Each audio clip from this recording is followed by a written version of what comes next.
Halo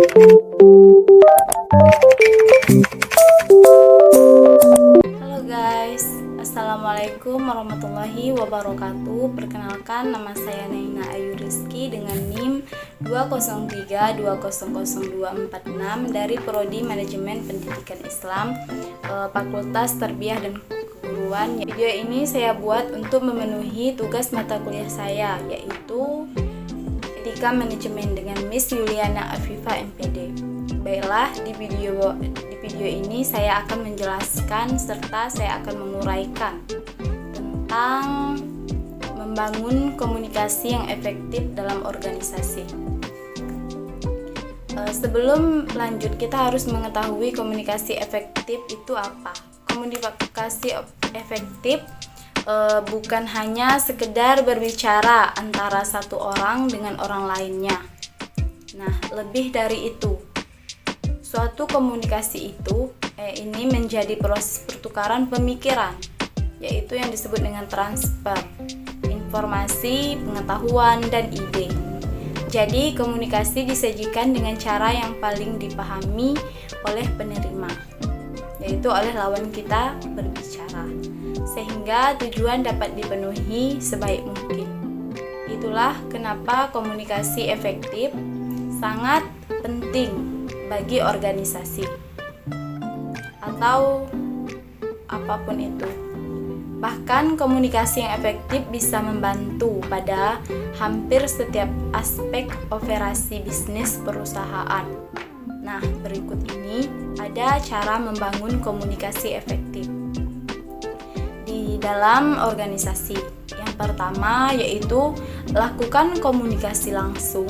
Perkembangan teknologi yang begitu pesat memang dapat memudahkan manusia atau suatu kelompok atau individu dalam berkomunikasi lantaran sudah ada banyak media online atau media sosial yang bisa dimanfaatkan untuk menghubungkan antara orang satu dengan yang lainnya.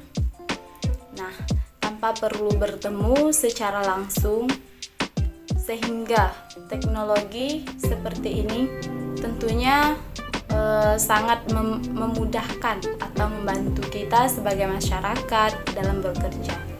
Nah, akan tetapi untuk menciptakan komunikasi tersebut, untuk menciptakan komunikasi yang efektif, tetap perlu melakukan komunikasi secara langsung atau secara tatap muka. Jika memang bisa bertemu secara langsung atau face to face, maka lebih baik berkomunikasi dilakukan dengan cara tersebut. Mengapa harus seperti itu? Untuk meminimalisir risiko salah paham. Jika ada yang tidak dimengerti pun akan mudah menanyakan secara langsung kepada orang yang lawan kita berbicara. Yang kedua, siap menjadi pendengar. Cara membangun komunikasi yang efektif dalam organisasi yaitu dengan kita siap menjadi pendengar bagi orang yang lawan kita berbicara tersebut, karena dengan begitu kita akan lebih mudah memahami perspektif orang itu atau orang lain. Nah, baik kita berada pada jabatan, pemimpin maupun karyawan biasa, fokus mendengarkan dan menjadi pendengar aktif. Itu adalah hal yang perlu diadopsi agar lawan kita bicara merasa nyaman. Yang ketiga yaitu berikan umpan balik. Setelah menjadi pendengar yang baik, jangan lupa untuk memberi umpan balik. Itu seperti komentar kita, khususnya jika seseorang adalah pemimpin organisasi atau mendapat tugas untuk memimpin suatu tim.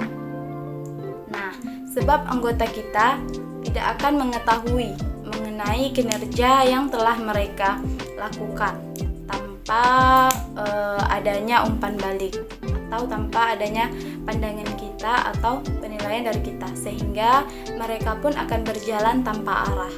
Nah, adapun yang keempat yaitu menghargai pendapat yang berbeda. Setiap insan manusia atau setiap kita adalah pribadi yang unik dengan karakter yang berbeda-beda. Tidak mungkin semua orang itu memiliki pendapat yang sama, ya kan. Sehingga cara membangun komunikasi yang efektif dalam organisasi itu adalah dengan menghargai pendapat orang lain atau pendapat lawan kita berbicara. Nah, pasalnya pendapat kita ada kalanya akan berbeda dengan pendapat orang lain, betul? Nah, dan ini adalah hal yang lumrah. Yang penting adalah bagaimana cara kita agar perbedaan ini tidak sampai menimbulkan suatu konflik atau suatu masalah ataupun perselisihan antara kita dan lawan kita berbicara. Yang kelima adalah bersikap friendly. Siapa yang tidak suka jika mendapat sikap ramah dan bersahabat dari orang lain? Nah, tentu siapapun menyukainya, betul? Sehingga kita perlu mengadopsi sikap, cara kita berbicara dan lain sebagainya untuk menciptakan komunikasi yang efektif. Nah, dari friendly itu di sini bukan berarti sok kenal dan sok dekat dengan siapa saja, yaitu terutama dengan lawan kita berbicara kan. Nah, tapi lebih ke bersikap positif kepada siapapun, baik itu rekan kerja, atasan maupun bawahan kita. Sikap friendly itu akan berdampak baik kepada kita yang sedang melakukan komunikasi kepada lawan suatu organisasi atau suatu kelompok yang sedang kita jalankan. Nah, kita kan jika bertemu dengan orang, jika kita bersikap friendly, itu akan membuat orang terkesan, membuat orang lebih nyaman dengan posisinya, bagaimana dia sedang berbicara dengan kita, maka kita bersikap friendly itu akan lebih membuatnya nyaman. Baiklah, cukup sampai di sini. Wassalamualaikum warahmatullahi wabarakatuh.